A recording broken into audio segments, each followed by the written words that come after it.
대한민국 중심 채널 KBS 1라디오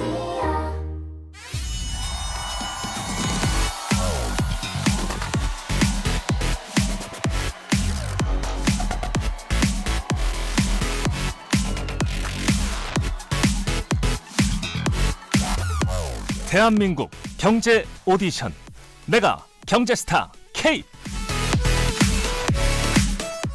힘든 경제 상황을 이겨낸 여러분을 KBS 1라디오가 열렬히 응원합니다. 네, 안녕하십니까. 대한민국 경제 오디션 내가 경제스타 K. 저는 경제와 정의를 다잡는 홍반장 KBS 기자 홍사원입니다. 요즘 라면에 김치 먹는 것이 사치라는 말이 돌 정도로 물가가 천정부지로 치솟고 있습니다. 치솟는 밥상 물가, 갈수록 가벼워지는 주머니 사정, 마음은 무거워지는 요즘입니다. 그래서 지난 7월부터 이달 말까지 어려운 경제 올 연말까지 어려운 경제 위기 속에 희망과 위로가 되어드리기 위해서 만든 프로그램 대한민국 경제 오디션 내가 경제스타 K가 나갑니다. 어려운 경제 상황 극복기, 우리 가정의 특별한 경제 교육, 투자 아이디어, 또 창업 성공 아니면 실패담, 노후 준비 시작 방법 등등 해서 그동안 KBS 1라디오 홈페이지 내가 경제스타 K에 남긴 여러분들 사연을 선별해서 매주 경제쇼 플러스 시간에 소개해드렸는데 오늘은 9월 장원 뽑는 날입니다. 어떤 분이 월 장원이 돼서 상금 50만 원 받아가실지 지금부터 좀 알아보겠습니다. 자, 세 분 모셨습니다. 김영익 서강대 경제대학원 교수 나오셨습니다. 안녕하세요. 네, 안녕하십니까. 그리고 최준철 VIP 자산운용 대표 나오셨습니다. 안녕하세요. 안녕하세요. 그리고 오늘은 질문 요정이 아니라 사연 읽어주실 사연 요정으로 오신 오윤혜 씨도 나오셨습니다. 안녕하세요. 네, 열심히 하도록 하겠습니다. 예. 자, 김 교수님 그리고 최 대표님 여기 경제스타 K 지금 심사위원으로 참여하고 계시잖아요. 예. 사연 계속 좀 읽어보시죠. 예. 올 장원도 이제 선발하고 심사하고 그러시는데 사연 좀 읽으시면서 어떤 생각 좀 드세요? 정말 이 어려운 경제 환경에서 경제 어렵거든요. 예. 근데 위로가 되고 희망을 주는 이야기들이 정말 많았다. 예. 예, 그리고 심사위원으로 참여하면서 가장 어려운 거는 모든 사람들이 정말 좋은 사연을 보내주고 있는데 예. 이거 평가하라고 그러니까 제가 학교에서 학점 주는 것보다 훨씬 더 어려운 일을 한 걸 깨달았습니다. 최 대표님 좀 어떠세요? 저는 여기 이제 어려운 경제 상황을 극복하는 사연들이 제 눈길을 많이 사로잡더라고요. 네. 정말 얼마나 힘드셨을까 이런 마음도 들고 네. 또 다시 일어서는 그 모습이 또 많은 분들에게 또 희망과 용기가 되지 않을까.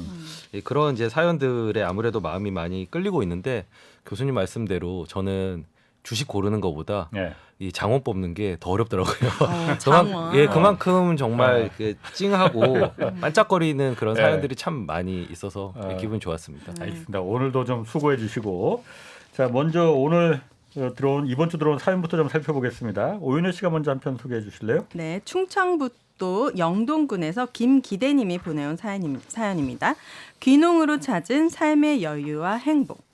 1996년 국세청 직원이었던 저는 대전에서 충주로 발령을 받았습니다.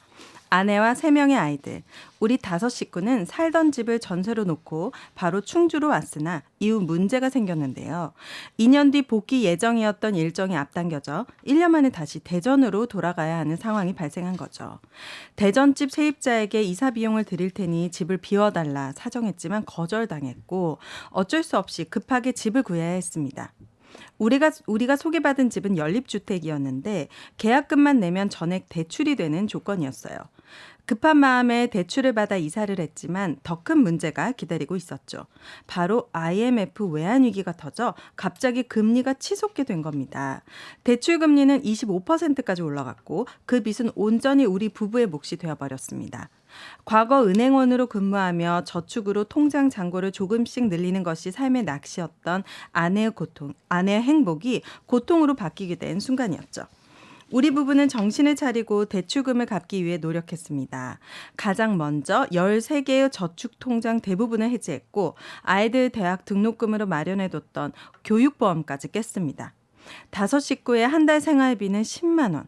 이 돈을 모두 1,000원짜리로 바꿔 하루에 3,000원만 들고 장을 보러 다녔는데 아이스크림 사달라고 울고부채는 아이들에게 매번 안 된다고 해야만 하는 현실에 미안한 마음이 들어 늘 같이 울어야 했습니다.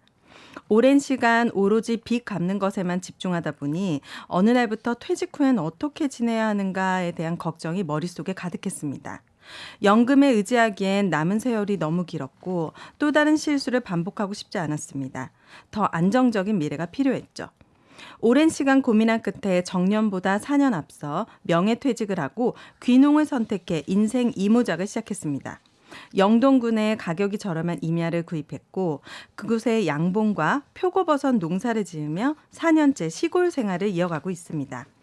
61살이 된 지금은 모든 빚을 다 갚고 소소한 용돈벌이까지 해가면서 여유로운 일상을 보내고 있는데요. 이웃들과 장작불에 고기를 굽고 직접 담근 막걸리를 나눠 마시다 보면 이곳 추풍령에 행복이 찾아듭니다. 요즘 농촌은 인력이 모자라 큰 기술이 없어도 일자리가 쉽게 제공됩니다. 처음에는 모든 것이 생소했지만 금세 적응하여 건강하고 안정적인 노후를 보내고 있습니다. 위기를 겪고 만난 시골은 이제 저에게 천국이 되었답니다. 예.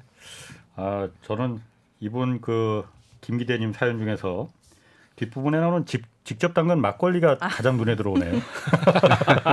저는 아이스크림 사달라고 울고 부채는 아이들한테 안 된다고 얘기했을 때 마음이 어땠을까. 너무 속상했을 것 같아요. 두 분은 어떤 사연 들으시면서 좀 어떤 생각 들으셨나요?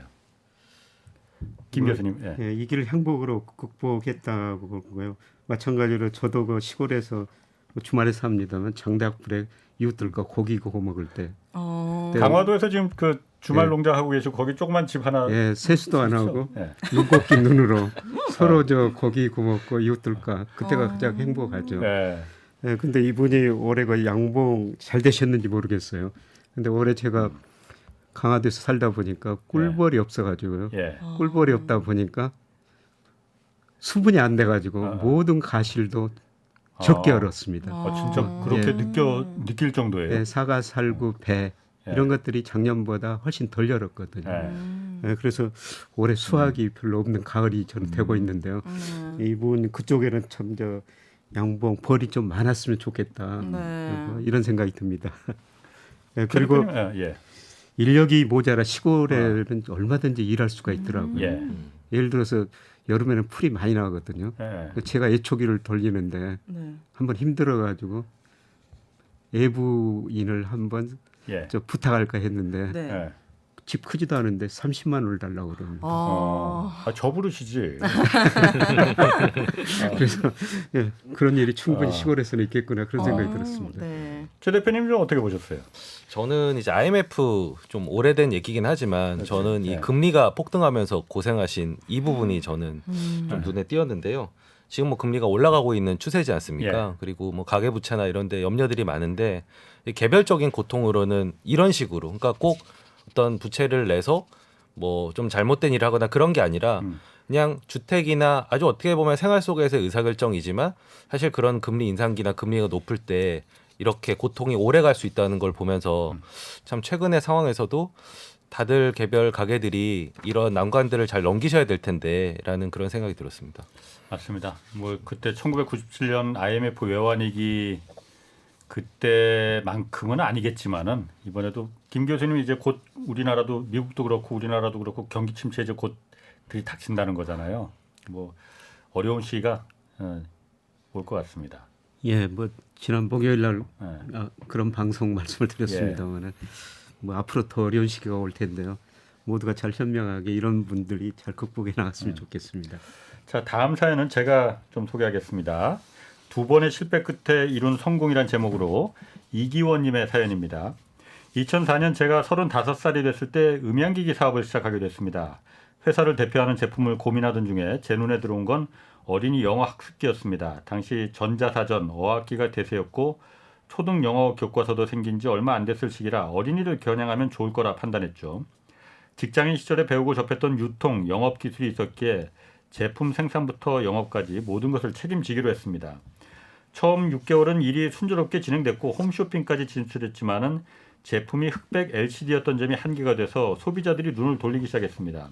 이후 자금 압박까지 받게 돼서 대출 상담도 받았지만 사업 실적이 없다는 이유로 거절당하고 말았습니다. 어쩔 수 없이 살고 있던 아파트로 대출을 받고 다른 사업에 도전했습니다.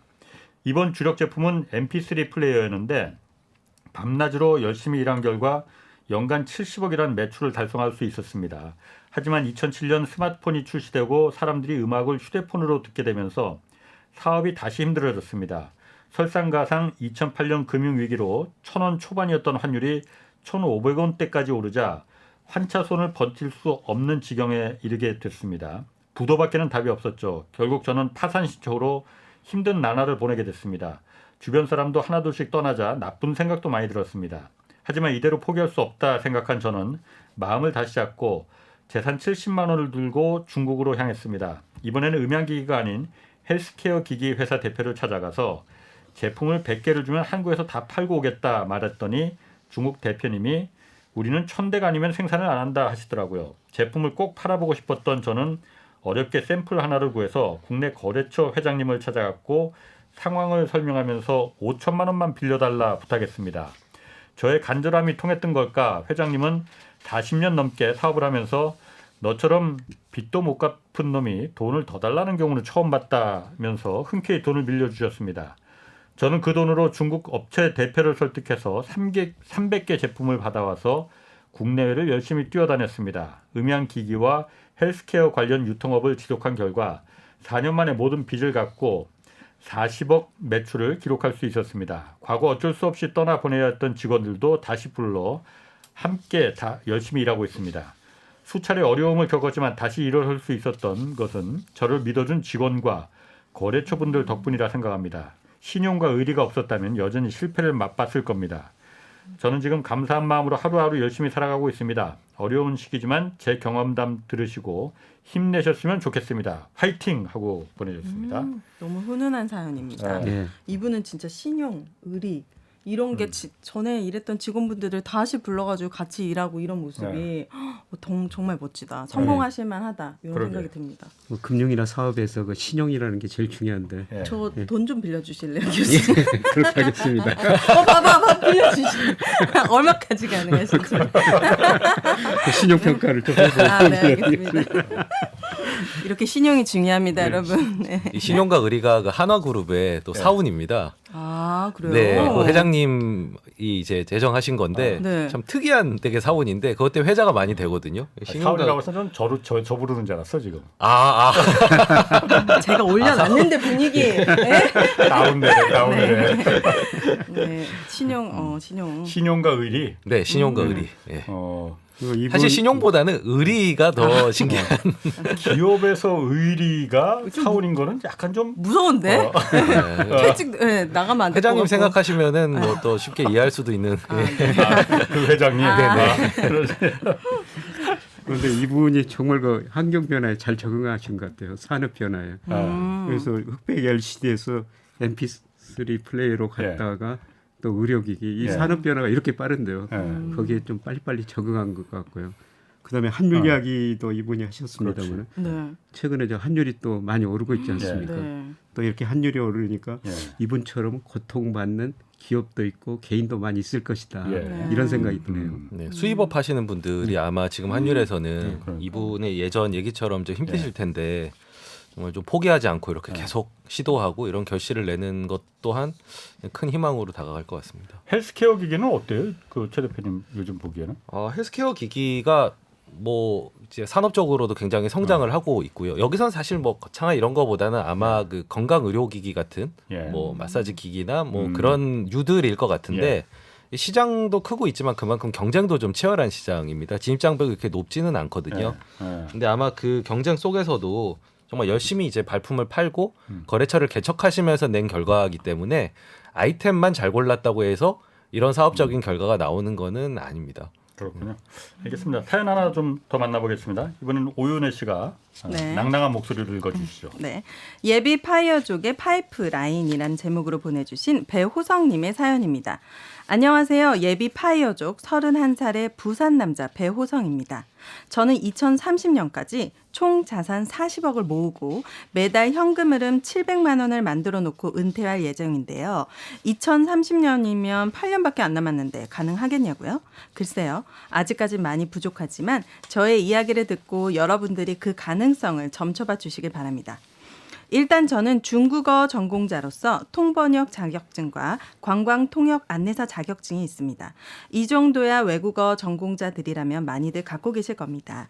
이렇게 간간히 들어오는 통번역 수익금에 더해 두 번째 파이프라인은 경찰서 소속 통역 요원 일입니다. 국제항이 있는 부산이다 보니 국내 체류 외국인도 많고 수사 과정에서 저 같은 통역 요원을 필요로 한답니다. 세 번째 파이프라인은 온라인 재능 플랫폼입니다. 젊은 분들은 많이들 아실 텐데 재능 플랫폼에 개인의 재능을 등록하면 고객들이 문의가 옵니다. 저도 서비스를 등록한 지 얼마 지나지 않아 첫 고객의 문의가 들어왔고 그렇게 두 번째, 세 번째 사용 후기가 쌓이다 보니 이쪽에서 꽤 인기가 높습니다. 게다가 얼마 전엔 국내가 아닌 외국 재능 플랫폼에도 등록해 주었습니다. 네 번째 파이프라인은 가장 안정적인 수입을 보장하는 본업입니다. 저는 부산의 한 무역회사에서 중국과 대만 해외 구매를 담당하고 있거든요. 이렇게 매달 본업과 부업을 통해 벌어들이는 돈은 매달 500만 원에서 1,200만 원 가량 되는데요. 생활비 70만 원 정도만 쓰고 나머지는 다 모았기에 2년간 약 2억 3천만 원의 돈을 모을 수 있었습니다.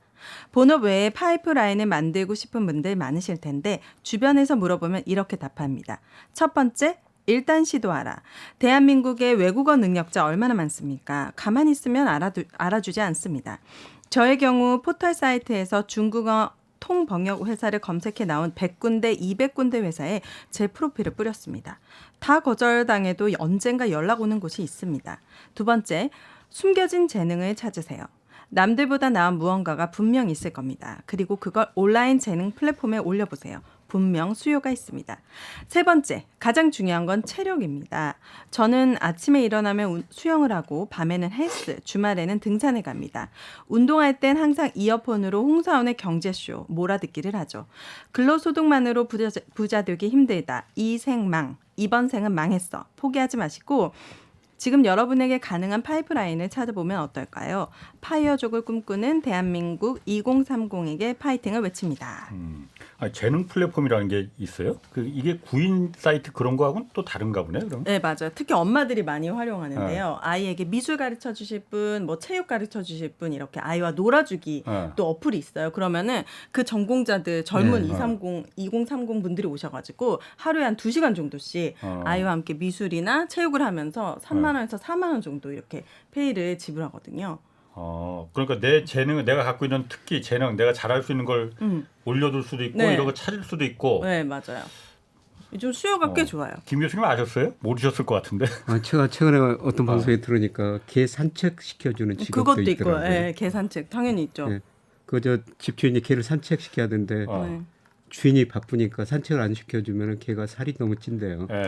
네, 그래서 네. 몇 시간 동안 개를 개 산책. 산책시켜주는 그런 직업이 있다는 겁니다. 별거 다 있네, 진짜. 이분은 정말 31살밖에 안 되셨는데. 근데 이분은 정말 여기 두 번째로 대단하시네. 숨겨진 재능을 찾으세요. 이런 이야기를 했는데 이거 우리 모두 어떤 재능이 있거든요. 네. 그 재능 찾아가지고 발휘하는 게 제일 중요한 것 같습니다. 네. 저 좀 고상한 이야기 좀 해볼까요? 고생하면 또 김 교수님이지. 그래요? 제가 저 헤르만헤세 책을 어렸을 때 참 좋아했거든요. 네. 근데 그분 책 보니까 하늘에 떠 있는 구름 한 조각도 시내가 있는 조약돌 하나도 다 의미가 있다는 겁니다. 하물며 저나 은혜 씨를 윤혜입니다. 윤혜 씨를 네. 지상에 보냈을 때 능력을 하나 주셨을 거거든요. 그렇죠. 그 능력을 찾아가지고 최대한 발휘하는 사람들. 그걸 저는 프로라고 생각하거든요. 네. 그래서 저는 애널리스트로 생활하면서 좀 프로답게 생활하려고요. 이 애널리스트란 사람이 어떤 사람이냐면요. 보고서 자기 작품을 만들어가지고 그거를 시장에 팔아야 돼요. 그렇지. 그 시장이 평가해주면은 뭐 연봉도 오르고 네. 오래 근무하고 평가가 안 되면은 성적이 나쁘면은 네. 직업을 잃게 되는 겁니다. 네. 잘 맞으셨죠? 예, 저는 뭐 잘 맞았다고 생각하는데요. 네. 저 이분이 평가하셨어요. 그러니까 이 위치에 올라오신 거죠. 뭐 오윤혜님도 마찬가지로 좀 재능 발휘를 네. 여기 방송에서 또 하고 계신 거고. 네. 예. 저는 이분 사연 들으면서 그 세 번째 제일 중요한 건 체력이라고 했잖아요. 네, 맞아요.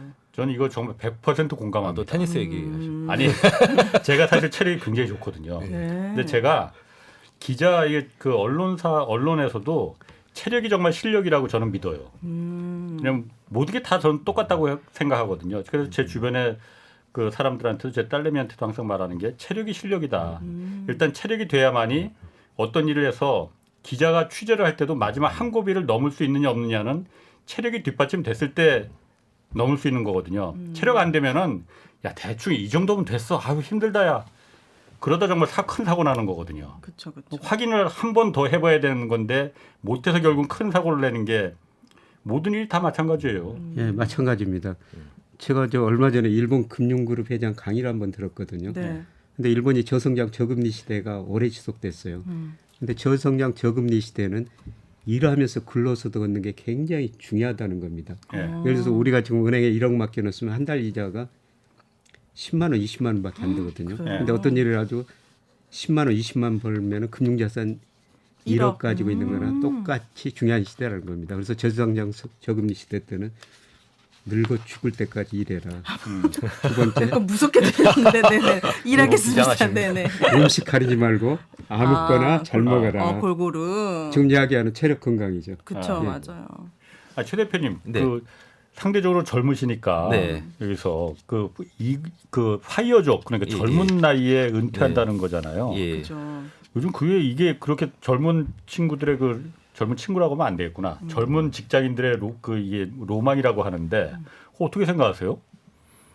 일단은 그 파이어족이 어떤 약자인지는 시청자분들 혹시 모르실까봐. 이게 약자입니까? 불을 그거 아니에요? 그냥 그러실 것 같아요. 제가 일단 이 부분부터 좀 짚고 가려고. 아, 그러니까 뭐 감사합니다. 해고하다 이런 파이어가 아니고 약자입니다. 약자. 그러니까 파이낸셜 인디펜던스 리타이어 얼리입니다. 아. 그래서 FIRE 파이어 약자입니다. 약자. 네. 예. 난 불같이 살자 뭐 이런 경제적인 독립해서 일찍 네. 은퇴하자 이런 거거든요. 네. 예, 일단 이거부터 좀 먼저 네, 감사합니다. 짚고 넘어가고 어디 가서 실수하시면 안 되니까. 네. 오늘 하나 건지네. 저는 뭐 이거는 인생은 개인의 선택 아니겠습니까? 어떻게 젊은 사람들이 뭐 노동을 하지 않고 일찍 은퇴해라고 이렇게 단정 짓는 것도 좀 옛날 시각일 수 있고요. 가장 저는 큰 거는 자기가 하는 일에 대해서 만족감을 느끼느냐 아니면 단지 돈을 벌기 위해서 일을 하느냐 내 적성에 잘 맞고 재미를 느끼느냐 아니냐 이런 차이에 따라서 좀 전자이신 분들이 파이어족의 선택을 많이 하시는 것 같습니다. 네. 좀 자유를 더 느끼고 싶은 대신 이제 몇 가지를 포기를 하게 되는 거죠. 그렇네요. 저는 그래서 사실 기성세대들은 파이어족이 아니라 이제 일을 하면서 충분히 노동의 어떤 기쁨을 누릴 수 있는 그런 장을 만들어주고 있는가를 먼저 좀 고민을 해보는 게 일단 그 부분을 좀 비판하기보다는 그게 우선이라는 생각이 들고요. 네. 그리고 좀 젊은 세대들은 또 마음을 좀 열고 좀 어떤 노동의 어떤 가치나 성취감 그리고 일의 어떤 재미 이런 거를 너무 빨리 포기하는 거 아닌가 한 번 더 이렇게 좀 돌아보는 그런 화두로서 저는 파이어족이라는 게 의미가 있어 보입니다. 예. 질문에 비해 답변이 너무 멋졌던 것 예, 같습니다. 맞습니다. 머쓱해지네. 네. 빨리 다음 사연으로 네. 넘어가 보겠습니다. 이번엔 제가 좀 읽어볼게요. 경제 수학 과목을 아십니까라는 제목으로 온 박신호님 사연입니다. 광주의 한 고등학교에서 국어 교사로 재직 중인 박신호입니다. 얼마 전 제가 중간고사 시험 감독을 하게 됐는데 그 과목이 경제 수학이었습니다.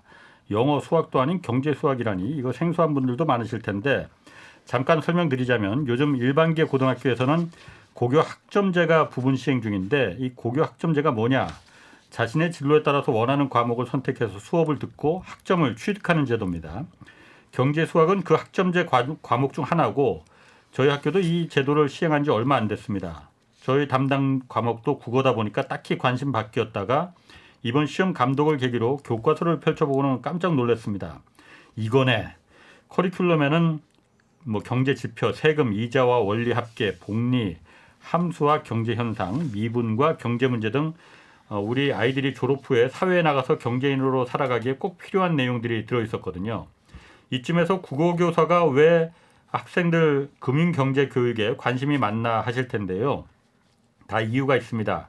2019년경 저는 아파트 모델하우스에 구경을 갔는데 저에게 한참 설명하던 상담 직원이 저를 한심하게 보더니 다음에 사모님 모시고 오세요 하더라고요.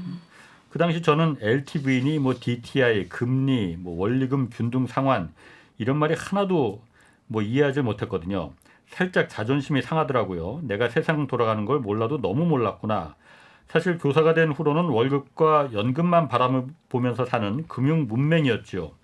게다가 당시 교직이란 곳의 분위기는 주식은 도박이다, 불로소득이다, 교사가 주식하는 건 죄악이다. 뭐 실제로 점심시간에 주식하는 교직원 보면은 몰래 교육청에 신고하던 그런 시절이었으니까요. 아무튼 저는 그날 이후로 경제 공부를 시작했고 세상을 보는 눈도 달라졌습니다. 그래서 우리 학생들만큼은 저의 전철을 밟지 않게 일찍이 경제 교육이 선행됐으면 하는 바람이 컸거든요. 특히나 지방의 학생들에게 경제 교육은 더 필요합니다. 서울에서는 부모 따라서 재택하는 학생들도 많다는데 지방의 학생들은 시간이 나면 아르바이트를 합니다. 두 번째로 여학생들의 경제 교육도 절실합니다. 아직도 경제 과목을 남학생의 전유물로 여기는 경향이 있기 때문이죠. 지금은 제가 학교에서 글쓰기 동아리를 운영하는데 내년에는 금융 동아리도 한번 운영할까 합니다. 홍사원의 경제쇼가 아직도 많이 부족한 저에게 힘이 되어주시길 바랍니다. 이렇게 하셨습니다. 경제 수학이라는 게 있나요? 하긴 경제는 수학이죠. 예, 경제는 대부분 수학으로 많이 푸는데요. 예. 뭐 저는 뭐 고등학교 때는 이런 거 들어보지도 못했고 네. 대학 들어가지고 경제 수학을 본격적으로 공부한 적은 있습니다. 너무 필요한 과목인 것 같아요. 금융에 관련된 수업 예, 요즘 예. 아이들에게. 예. 재미는 별로 없을 것 같은데. 근데 재미있게 할 수도 있을 것 같아요. 그러니까요. 근데 우리가 학교에서 금융 주식에 대해서 너무 안 가르쳤거든요. 그래서 주식이면 투자 수단이 아니라 투기의 수단이다. 예. 이런 인식이 강한데요. 그렇죠. 근데 예. 주식도 하나의 투자 수단이거든요. 근데 제가 저희가 경제대학원에서 강의하는데 예. 야간 대학원이거든요. 예. 네. 주로 직장에 다니는 사람들이 와서 공부를 하고 있는데 예. 한 초등학교 선생님이 와가지고 제 수업을 듣고 있어요. 오, 네. 그런데 이 선생님이 초등학교 자기 반 대상으로 뭐를 하냐면요. 자기가 화폐를 발행합니다. 오, 네. 화폐를 발행해가지고 학생들한테 주고 네. 매주 나스닥 지수, 뭐 다우 지수, 우리 코스피 지수 해가지고 거기에 투자하라고 그래요. 오. 초등학생들한테? 예, 초등학생들한테. 우와. 그 수익률이 얼마 되는가?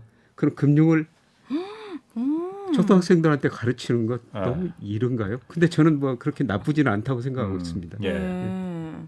최 대표님은 이분이 그러니까 교사라는 그 원래 직업군이 좀 보수적인 직업군이긴 하지만은 주식은 도박이다. 저도 옛날에는 사실 그렇게 생각한 적이 있었거든요. 네. 요즘도 뭐 아주 아닌 건 아니지만은 어떻게 생각하십니까, 최 대표님은? 그 자체로는 도박이 아닌데 이제 도박으로 많이들 하시는 게 현실이죠. 예. 그러니까 그러지 않도록 어떤 관념을 잡아주는 건 굉장히 중요하다고 생각하고요. 저도 이제 그런 차원에서 사실 많이들 모르지만 이제 20년 전에 어린이 경제 교육 소설을 써서 낸 적이 있거든요. 소설이요? 네, 경제장 디네로라고 그 판타지 소설을 차용한 그 경제 교육이었는데 그때가 이제 신용카드 버블이 꺼지면서 그때 한참 이제 붐이 좀 불었었습니다. 우리 어린 친구들이 이런 실수를 하지 않도록 가르쳐야 되겠다. 근데 그 붐이 사라져 버렸어요, 안타깝게도. 그래서 뭐 그 책도 지금 많이 팔리진 않는데 네. 이렇게 숨은 곳에서 이런 문제 의식을 가지고 이런 현장에서 교육을 하시는 분을 보면 이제 응원을 드리고 싶고 그 전에도 아마 이런 선생님의 사연이 있었던 것 같거든요. 저는 이런 부분이 굉장히 필요하다라고 보고요. 맞아요. 유태인들 같은 경우에는 이제 집에서 그런 부모들이 그걸 가르치는데 네. 저희는 이제 그런 정도의 의식은 없기 때문에 결국에는 공교육 영역에서 이런 부분을 좀 보충할 수 있는 이런 네. 게임분들이 많이 나오면 그러니까 꼭 뭐 투자뿐만이 아니라 뭐 소비의 문제 이제 이런 부분까지 근로의 문제까지 다 아울러서 갖추고 사회로 진출하면 네. 훨씬 더 건강한 경제 생태계가 이루어질 것 같습니다. 예, 제가 지난 여름 방학 때 뭐 중고등학교 선생님 대상으로 경제 강의를 한번 한 적이 있었거든요. 네.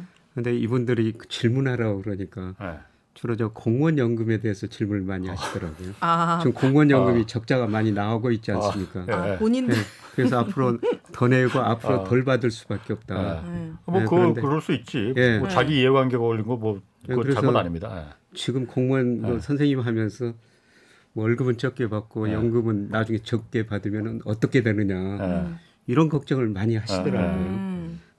그러면서 그 이야기를 들으면서 야 이분들도 금융을 좀 더 포괄적으로 공부하면서 공무원연금 외에 스스로 다양한 금융 상품을 활용해가지고 미래를 대비해야 되겠구나 이런 생각이 들었었어요. 네.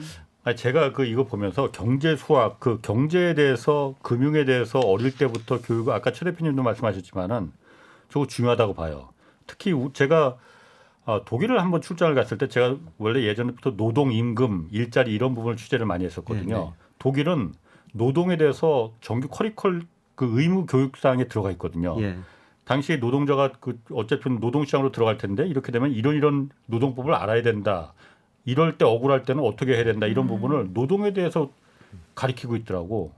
우리는 그런 거 전혀 없잖아요. 미분, 적분 하나도 그야말로 그게 뭔 쓸모가 있는지 내가 모르겠지만은 그런 것만 가리키고 있잖아요.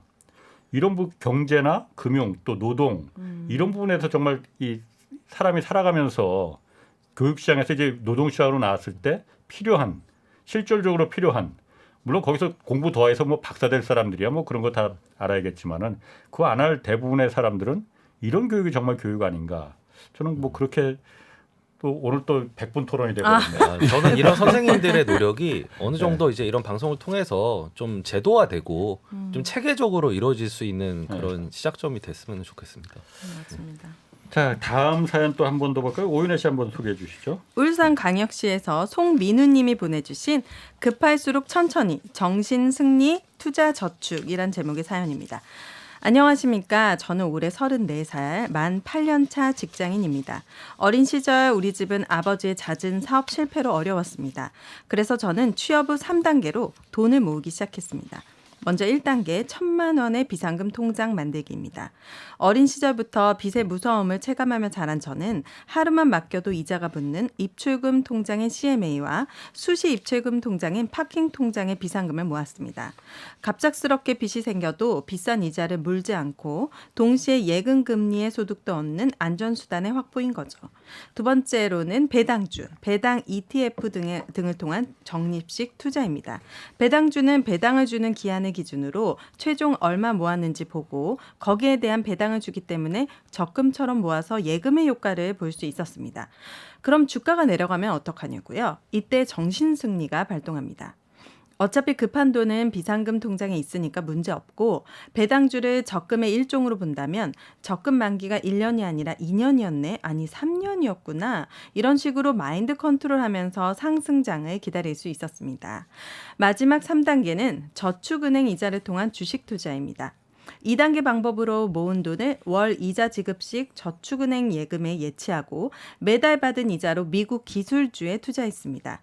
비싼 미국 주식을 매달 살 수 있었던 비결은 소수점 주식 매매입니다. 저는 저축은행에서 매달 25만 원 정도의 이자를 받았는데 그 돈으로 한 주에 200만 원 가까이 했던 아마존 주식을 0.08주씩 사들였습니다. 저축은행 예금에서 매달 이자가 지급됐다는 메시지를 보면 마치 월세를 받는 느낌도 들었고 본전이 아닌 이자로만 미국 기술주에 투자하니 왠지 꽁돈으로 투자한 것 같아 가격이 내려가도 마음이 조급하지 않았습니다. 이렇게 저는 2억 8천만 원이라는 돈을 모을 수 있었는데요. 요즘같이 영끌, 비투, 부동산 투기로 빠르게 돈을 버는 시대에도 성실하게 꾸준히 저축하는 청년들에게 제 이야기가 조금이나마 도움이 되었으면 좋겠습니다. 최 대표님은 요즘 기술주 투자, 미국 특히 그 기술주 투자 이거 좀 어떻게 보세요? 요즘은 좀 안 좋은 거 아닌가? 뭐 사실 저는 이 사연에서는 어떤 종목을 골랐느냐 사실 그런 거보다는 이런 자기의 어떤 경험을 통해서 이런 전략 그리고 자기만의 어떤 시스템을 구축해서 꾸준하게 할 수 있도록 사실 여기서는 아마존을 실패해도 아마존 투자가 실패해도 다시 투자를 이어갈 수 있는 시스템을 만드셨다는 게 사실 이 사연의 가장 포인트. 핵심적인 부분인 것 같습니다. 그러니까 종목이라고 하는 거는 제가 보고 유망하다 아니다 사실 그걸 듣고 결정하는 것보단 스스로 계속 그걸 가릴 수 있는 능력을 포기하지 않고 계속 배양해 나가는 게 중요하거든요. 근데 대부분의 영끌이나 그 문제는 한두 번의 실패로 그걸 이어갈 수 없는 그러니까 교훈을 얻을 수 없는 하지만 이런 시스템 하에서는 계속적으로 성장해 나갈 것 같은 그런 기대감 그리고 뭔가 마음의 평온함을 계속 유지하면서 복리 이익을 향유하는 이런 걸 구축했다는 게 저는 굉장히 이건 어찌 보면 이론적인 부분이 아니라 본인이 스스로 터득해가고 그리고 닦아낸 예. 그런 노하우를 잘 공유해 주셨다라고 봅니다. 네.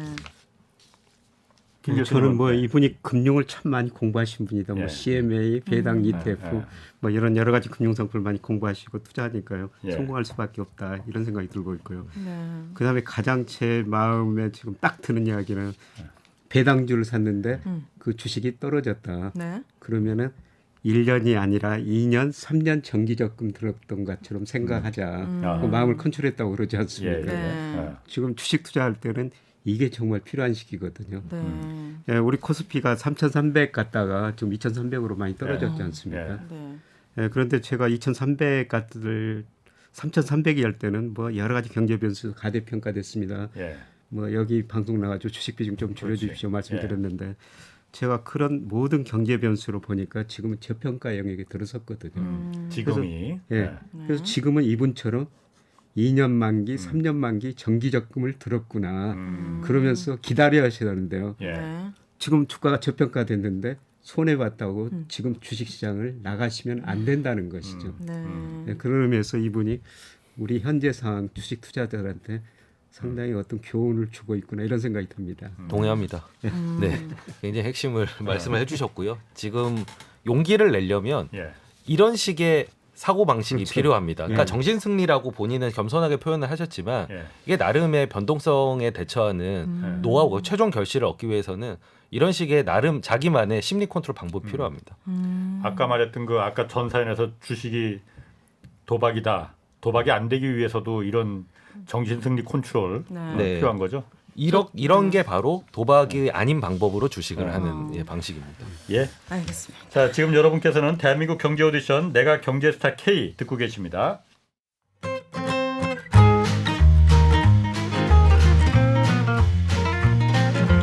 대한민국 경제 오디션 내가 경제스타 K. 힘든 경제 상황을 이겨낸 감동 스토리, 우리 가정의 특별한 경제 교육법, 슬기로운 투자 아이디어, 경제와 관련된 이야기라면 모두 환영합니다. 총 상금 6천만 원을 준비했습니다. 자세한 내용은 홍사훈의 경제쇼 홈페이지를 참고하세요. 이 프로그램은 당신의 투자의 길을 춤추게 하는 새로운 투자 플랫폼 탱고픽에서 함께합니다. 네, 대한민국 경제 오디션 내가 경제스타 K 앞으로 보내주신 자신만의 특별한 경제 스토리 소개하고 있습니다. 많은 분들이 다양한 사연들을 보내주셨고 선별해서 매주 홍사원의 경제쇼 플러스를 통해서 여러 사연들이 소개됐는데 내용을 뭐 다 들어보면 좋겠지만 시간 관계상 어떤 내용들이 좀 주로 소개됐는지 간략하게 좀 전해드리겠습니다. 먼저 지난 9월 4일에 소개된 4편의 사연부터 보겠는데 54살의 목수팀 막내로 인생 막장을 탈출했습니다라는 제목의 이철주님 사연 좀 보겠습니다. IT 회사에 다니면서 투잡으로 외식 사업을 하던 이철주님은 회사가 어려워지면서 퇴직 대상자가 됐고 외식 사업도 힘들어지면서 파산을 하게 됐습니다. 기술이 없는 상태에서 50대 초반에 일을 찾으니 일자리가 없어서 오토바이 녹즙 배달, 반찬 배달, 퀵 서비스, 무려 3잡을 뛰면서 힘들게 돈을 벌게 됐다고 하는데요. 그러다 퇴직한 사람이 뒤늦게 목수가 됐는데 일당이 15만 원이라는 얘기를 듣고 목수일에 도전해서 59인 지금은 대기업 임원보다 많은 수입을 올린다고 합니다. 주변에선 그렇게 적성에 맞는데 처음부터 목수일을 했으면 더 좋았겠다고 말하지만은 이철주님 생각은 다릅니다. 일찍 목수일을 시작했다면 타성에 젖어서 지금처럼 나무 만지는 행복, 보람도 못 느꼈을 거다라고 하네요. 그래서 이철주님은 어떻게 살지 고민하는 50대, 60대 퇴직자들에게 인생에 늦음은 없으니 낯선 일에 겁내지 말고 선입견도 품지 말고 지금 당장 최고의 투자인 제2의 인생을 시작하자는 사연 보내주셨습니다. 그리고 철강업계 중소기업에 근무하고 있는 안신현님은 현재 철강업계가 겪고 있는 어려움을 보내주셨는데요. 철강업계는 코로나19로 철강제 가격이 급등하면서 흑자를 기록했지만 급격한 가격 급등이 독이 돼서 회사들의 여신 유동성을 줄이고 실수요처의 거래와 공사를 중단시켜버리는 상황이 되었다고 합니다. 그러자 최대 실적을 냈던 대기업도 수주량을 줄이면서 안신현님이 일하고 있는 중소기업과 같은 중간 고객사의 구매를 독려하는 상황이라고 하네요. 이로 인해서 많은 중소기업이 자금난에 허덕이고 적자에 씨름하고 늘어나는 재고에 한숨을 쉬고 있는데 안신현님의 바람은 이렇습니다. 유기적인 제철 공정 특성상 포스코가 성장해야 중소기업도 함께 성장할 수 있으므로 대기업이 가격을 정할 때 일반 통보를 하지 말고 중소기업의 의견을 반영하고 정부도 현실적인 대책을 마련해서 대기업과 중소기업이 진정한 상생의 길을 걸어갔으면 좋겠다는 사연 보내주셨습니다. 네, 이제는 가계부 말고 재무제표라는 제목으로 강민웅 님도 사연을 보내주셨는데 강민웅 님은 퇴직과 함께 본격적으로 투자를 시작하시면서 재무제표 작성이 큰 도움이 되셨다고 합니다. 뭐 단순히 입출금만 기록하는 가계부와는 달리 항목도 세부적으로 작성이 가능하고 데이터가 쌓여서 자금 상황 파악도 용이하고 재무제표의 장점을 잘 설명해 주셨는데 엑셀 잘하는 분들 정말 저도 부럽습니다. 네, 저도 엑셀 잘하시는 분들 부럽습니다. 자, 다음으로 소소한 재활용의 삶이란 제목으로 황규창님이 보내주신 사연입니다. 황규창님은 27평 단독주택에 혼자서 지내게 되면서 전기세, 수도세와 같은 세금 전략을 실천하게 되었는데요. 가장 먼저 옥상에 텃밭을 만들어 각종 채소를 가꿔서 열매는 겨울 김장에 사용을 하고 여름철에 넓은 잎이 옥상을 덮어 그늘을 만들면서 집의 온도를 낮췄다고 합니다. 또 음식물 쓰레기는 발효시켜 퇴비로 빗물을 받아서 변기나 옥상 텃밭에 사용하면서 음식물 처리와 수도세까지 아꼈다고 하는데요. 이렇게 해서 매달 25,000원의 생활비를 아끼고 여기에 대중교통을 이용하면서 건강까지 챙기셨다고 합니다. 재활용을 통해 전략도 하고 환경도 지키고 농사의 재미도 느끼고 건강까지 챙기는 일석사조의 효과를 본 이야기를 통해 재활용하는 삶을 추천한다고 사연 보내주셨습니다. 자, 그 4편 9월 첫 주에 소개된 4편 사연 들으셨는데 어떻게 좀 들으셨습니까, 김 교수님?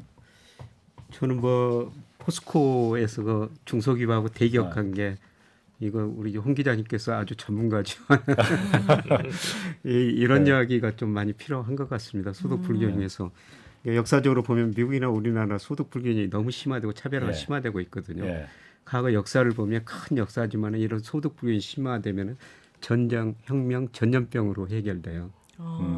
그렇지. 그래서 여기서 중소기업 상생, 뭐 대기업, 중소기업 상생 이런 말씀을 하셨습니다만은 우리도 대기업 측면에서 중소기업을 많이 고려해가지고 이렇게 좀 상생 방향으로 갔으면 좋지 않느냐 이런 생각이 듭니다. 그 과거에는 옛날 중세시대는 전염병, 뭐 역병뿐만이 아니고 다 뒤집었거든요. 밀란이 그래서 생기는 거예요. 소득 격차가 벌어지다 더 이상 못 살겠으면 들고 일어나는 거거든. 너도 망하고 나도 다 같이 망하자. 그렇게 되지 않게끔 중간에서 해주는 게 바로 그게 국가의 역할입니다. 그렇죠, 국가의 역할이죠. 최 대표님은 좀 어떻게 들으셨나요, 4편? 저는 이제 매일 그 남의 회사 재무제표를 보는 입장에서 이 가계부 대신 재무제표를 작성하신다는 사연이 굉장히 창의적이고 신선한 시도라고 느껴졌습니다. 재무제표 보는 부분. 재무제표는 가계부랑 어떻게 다릅니까? 가계부는 이제 수입과 지출만 기록하게 되어 있는데 이분은 이제 투자를 시작하시면서 재무제표, 그러니까 개인의 재무제표를 작성하셨다는 건 결국은 지금 현재 내가 투자한 자산이 어떻게 되고 있는지 그리고 이 투자 자산이 이제 내 돈으로 하는 것도 있고 뭐 빌려서 하는 것도 있고 뭐 그런 부분들을 이제 나눠가지고 차변 대변으로 나눠서 세부적으로 관리를 하시니까 굉장히 체계적으로 아무래도 그러니까 보통은 이제 내가 그냥 원금이 얼마고 그냥 투자해서 현재 수익률이 얼마다 이렇게 이제 접근을 하시는데 그거보다는 훨씬 더 이 실수할 수 있는 확률을 이제 줄여주는 그런 체계를 본인이 잡으신 것 같네요. 저는 아까 그 처음에 그 이철주님이 목수하셨다고 그래서 그렇게 대기업 임원보다도 더 많은 돈을 대기업 임원보다 많이 벌지는 않을 것 같은데 어쨌든 그 정도로 많이 이제 그 자본심을 가지시는 거니까 저도 그래서 거기서 내 인생의 앞으로 좌표를 지금 딱 설치 보는 것 같아요. 제가 원래 목수거든요. 꿈이 오늘 또 아니 기회다. 꿈이 아니고 제가 원래 제가 만든 가구를 보면서 제 자신이 막 감탄을 하거든요. 저렇게 잘 만들 수가 있냐. 진짜로 가구를 만드세요? 네, 제가 원래 대패질 하는 게 목수가 취미예요. 제가 가구 만드는 게. 아. 그래서 원래 퇴직하고 홍기자에서 이제 홍목수 된다고 항상 말하거든요. 네. 근데 그 나무 냄새가 대패질할 때 그 냄새 좋죠. 나무 냄새가 정말 사람을 미치게 만들어요. 너무 좋아요. 네, 오. 나무 그게 냄새. 정말 그 어떤 네, 저도- 나무는 정말 그 초콜릿 냄새가 나고 네. 어떤 나무는 대패질하면은 애기들 그 설사똥 냄새 나고 그렇지만 그게 좋다고. 나무마다 그 냄새가 다 달라. 아. 이게 정말 나를 미치게 만드는 거예요. 예. 기대해 보도록 하겠습니다, 홍목수님. 네. 자, 이어서 9월 11일에 소개된 사연도 좀 간략하게 살펴보겠습니다. 조물주 위의 건물주, 건물주 위의 주주라는 제목으로 실버부의 아버지의 이야기를 보낸 문석현님의 사연이 이렇습니다. 퇴직 후 귀농해서 농사를 짓던 문석현님의 아버지는 연세가 드시면서 농사에 어려움을 느꼈다고 해요. 그 무렵 좋은 기회가 생겨서 땅을 팔았는데 그 돈을 어떻게 할지 고민하는 아버지에게 안정적으로 배당을 주는 주식을 골라서 추천했습니다. IMF 당시 퇴직금을 주식에 넣었다가 손해를 본 아버지는 망설였지만 배당금이 나오면 안정적으로 생활할 수 있다는 말을 듣고 설득했다고 합니다.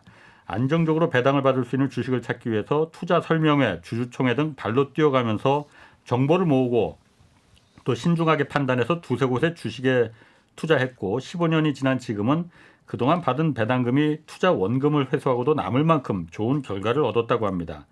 덕분에 올해로 80번째 생일을 맞이하는 문석현님의 아버지, 돈 걱정 없는 노후를 보내고 계신다고 합니다. 이 사례가 지금의 대한민국을 만든 아버지 세대들에게 도움이 되길 바라는 마음으로 사연 보내주셨습니다. 다음으로 기다리는 것도 투자다. 윤사범님의 사연은 이렇습니다. 윤사범님은 셀러리맨 생활을 하시면서 평소 경제책을 많이 읽으셨다고 합니다. 그러다 마침 한 투자회사에서 주최한 투자 제안서 모집에 합격했고 5년간 투자의 눈을 키웠고요. 미분양 아파트들을 저점 매수해서 지금 많은 수익을 보고 있다고 합니다. 경험을 통해 깨달은 것이 있는데요. 가장 중요한 것이 경기 사이클을 타는 것이다.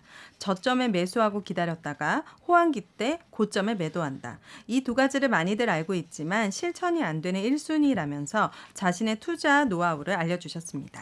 네, 도전 실버 주식 전업 투자를 보내주신 최민수님 사연은 작년 12월에 퇴직하고 논의는 뭘 할까 재취업부터 주택연금, 창업, 귀촌 다양하게 고려해봤는데 80까지 쭉 하실 수 있고 또 지적인 배움도 있는 주식 전업 투자의 길을 걷게 되셨다고 합니다. 크게 무리 없는 금액선에서 시작하셨다고 하는데 실버 주식 전업 투자의 길을 걷고 있는 최민수님 저도 응원하겠습니다. 광주에서 민경문님이 보내주신 손녀를 위해 준비하는 선물이라는 제목의 사연입니다. 민경문님은 50대 후반으로 처음으로 5천만 원으로 펀드를 시작해 50%의 수익을 본 뒤 그 수익금으로 6살 손녀의 등록금을 마련하기 시작했는데요. 그 방법이 바로 주식.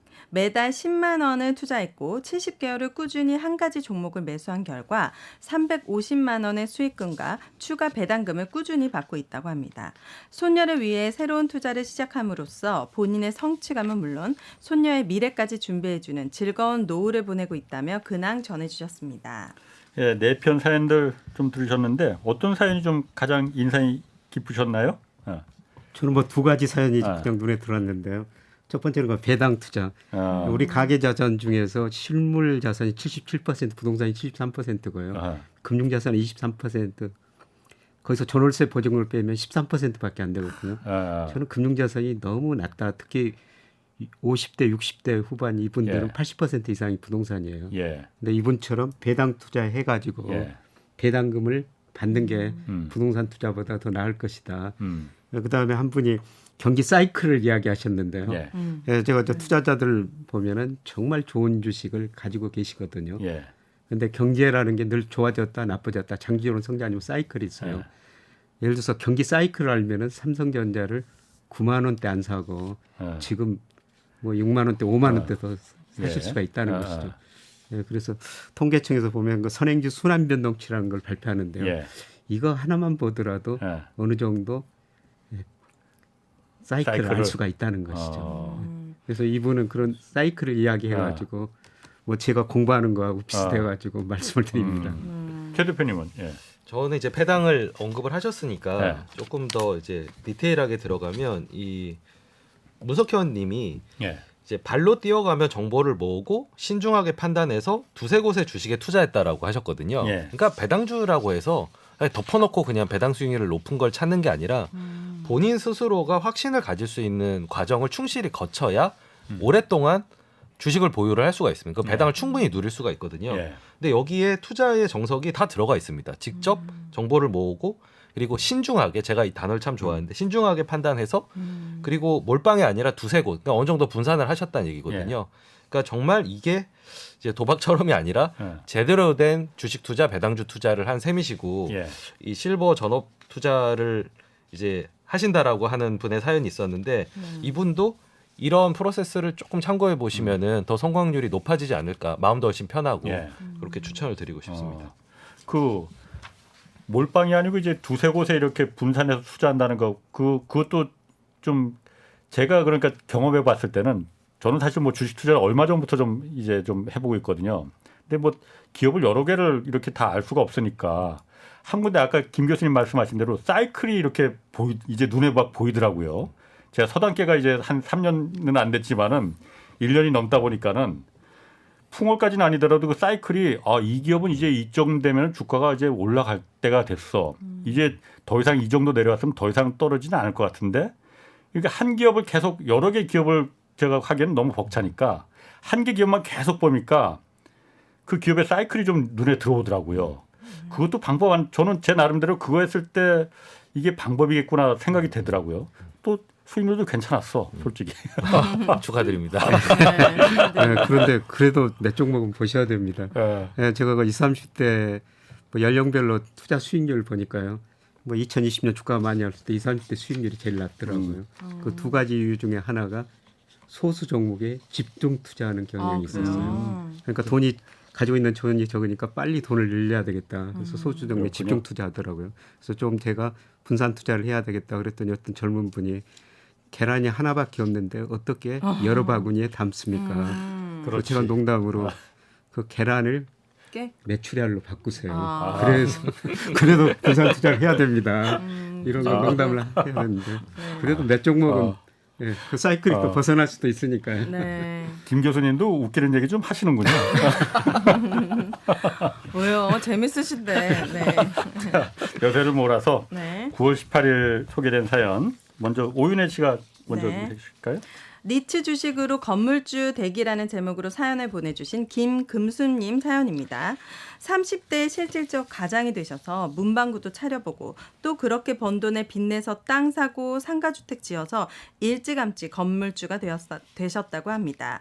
그런데 인생 2라운드 건물주 인생 쉽지만은 않았다고 합니다. 건물 관리, 월세 관리 등 신경 써야 할 게 너무 많아서인데요. 최근에 상가주택을 팔고 리츠 주식이라는 또 다른 형태로 건물주가 되셨다는 사연 보내주셨습니다.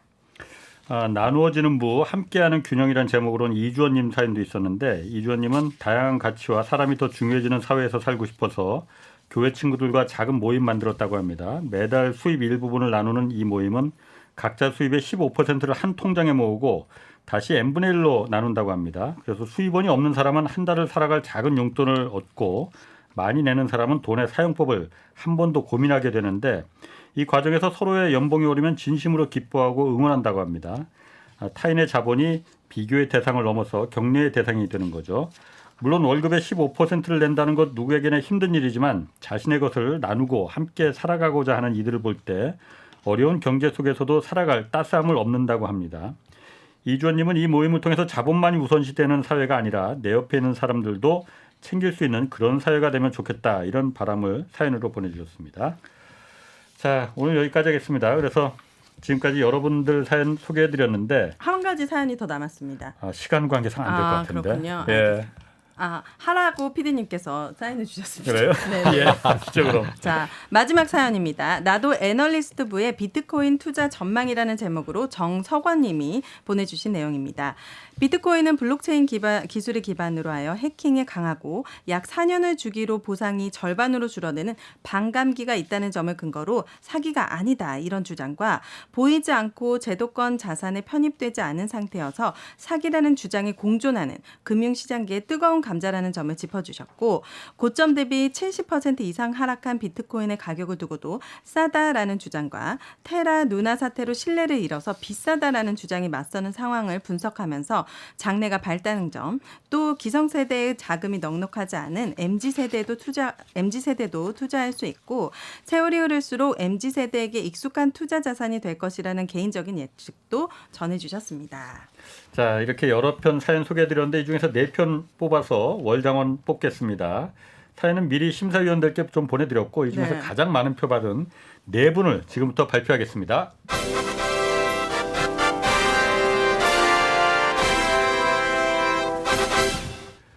자, 발표하겠습니다. 문석현님, 이철주님, 민경문님, 김기대님 이렇게 4분 9월 장원으로 뽑히셨습니다. 자, 축하드립니다. 축하드립니다. 축하드립니다. 4분께는 각각 상금 50만 원씩 드리겠고 아울러서 월 장원으로 자동으로 12월 연말 결산에 진출하게 됩니다. 자, 오늘 여기서 이제 끝내야 될 시간입니다. 네. 여러분의 경제사연은 KBS 1라디오 홍사훈의 경제쇼 홈페이지에 이 내가 경제스타 K에 올려주시면 되고 12월 9일까지 진행되니까 여러분의 많은 참여 좀 부탁드립니다. 자, 오늘 여기까지 하겠습니다. 김영익 서강대 경제대학원 교수 그리고 최준철 VIP 자산운용 대표 오윤혜 씨 세 분 네. 모두 고맙습니다. 자, 대한민국 경제 오디션 내가 경제스타 K 여기서 마치겠습니다. 고맙습니다. 고맙습니다. 감사합니다.